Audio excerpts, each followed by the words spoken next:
কিছু গুজব ছড়ানো হচ্ছে যে সেনাবাহিনীর প্রধানকে অপসারণ না, আমরা আমাদের জায়গা থেকে কখনো এটি বলিনি। বাংলাদেশ সেনাবাহিনী অন্তত এমন একটি প্রতিষ্ঠান যেই প্রতিষ্ঠানের উপরে আমাদের সবার এখন পর্যন্ত একটা আস্থা আছে, এই শ্রদ্ধাবোধ আমাদের সকলেরই আছে এবং আমরা এটা কখনো হারাতেও চাই না। অভ্যুত্থানের গুরুত্বপূর্ণ সময়ে তারা যেমন গুরুত্বপূর্ণ সিদ্ধান্ত নিয়ে পুরো বাংলাদেশের মানুষের পাশে ছিল, তো একইভাবে আগামীতেও তারা বাংলাদেশের মানুষের পাশে থাকবে।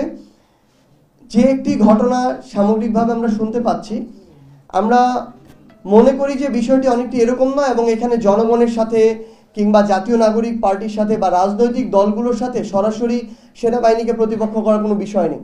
আমাদের যদি কোনো একটি নির্দিষ্ট প্রতিষ্ঠানকে নিয়ে কোনো একটি প্রশ্ন থাকে, মতামত থাকে, আমরা সেটি করব এবং যৌক্তিক আলোচনা সমালোচনা হবে।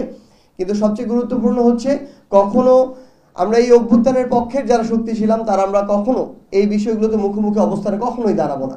এবং আমরা মনে করি যে সেনাবাহিনী আগামীতেও তাদের প্রতি আমাদের যে শ্রদ্ধাবোধের জায়গাটি সেটি ধরে রাখবে। এবং এখানে সেনাবাহিনীর প্রধানকে সরানো বা এরকম কোনো প্রশ্ন কিন্তু কখনো আসেনি।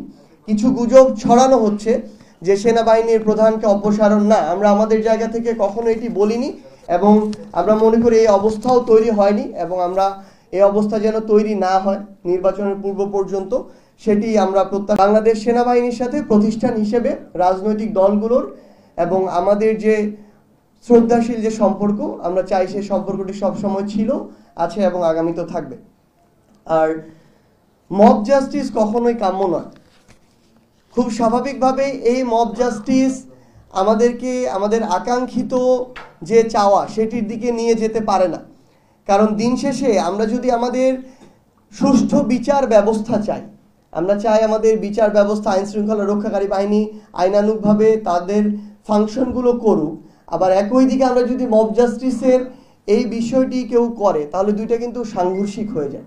সো আমরা এটাকে সমর্থন করতে পারি না, বরং মনে করি কেউ যদি অন্যায় করে, অপকর্ম করে, তাকে আইনগত প্রক্রিয়ায় শাস্তির আওতায় নিয়ে আসা উচিত। এবং আমাদের দেশের স্থিতিশীলতার জন্য সামগ্রিকভাবে এই ধরনের মব জাস্টিস থেকে আমাদের বিরত থাকতে হবে। কারণ দিন শেষে দেশের সামগ্রিক স্থিতিশীলতা সুষ্ঠু নির্বাচনের জন্য অতি প্রয়োজন।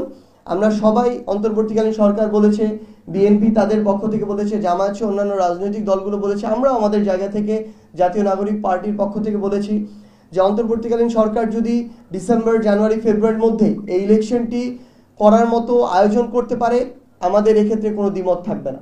বরং ওই সময়টা ফিক্স করা হোক এবং সেটাকে সামনে রেখে আমরা সকল ক্রিয়াশীল রাজনৈতিক দল ঐক্যবদ্ধ হই। আমাদের ভিতরে বিন্দুমাত্র সন্দেহ না থাকুক যে ইলেকশন কবে হবে, সেই টাইমটা ফিক্সড হয়ে যাক এবং সেটাকে তখন আমরা এক পাশে রেখে সবাই মিলে ঐক্যবদ্ধভাবে ফ্যাসিস্ট, আওয়ামী লীগ এবং সকল ধরনের অপতৎপরতার বিরুদ্ধে আমরা ঐক্যবদ্ধভাবে কাজ করি। Thank you.